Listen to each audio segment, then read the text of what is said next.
Now, the Shamba system has drawn criticism and support in almost equal measure. However, environmentalists now appear to be gradually moving towards a consensus. Carol Nyeri tells us why.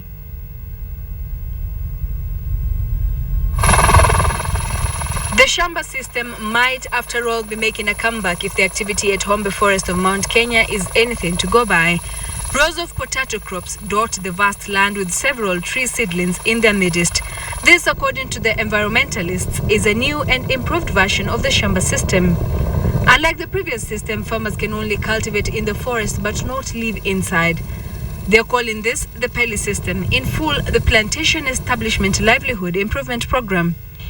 In terms of forest cover, Nyeri County is leading by a whopping 38%, meaning tree planting is a serious business in this part of the country where matters environmental conservation are not taken lightly. The Shamba system has not been without its fair share of controversy, as it had been banned in 1989 because of its supposed negative effects on conservation. The ban was later lifted. At some point, renowned environmentalist, the late Professor Wangari Maathai, proposed that the Shamba system be done away with for the same reasons.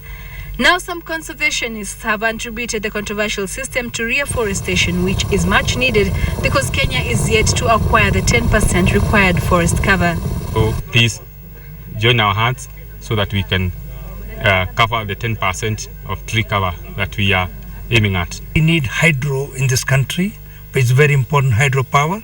So this water, if it is through the trees where we are improving the towers of Kenya for water towers. Those near Hombe have been allowed to cultivate their crops on condition that they look after the tree seedlings planted under the supervision of forest officers. It takes about 3 years for a tree seedling to grow and be left on its own. It is at this point that the farmer will be asked to move to another section of the forest and repeat the process. Yes, in this area alone, we are planting more than 2 million trees in Mount Kenya area. And we are expecting to plant at by 2014 we shall have planted more than 14 million trees.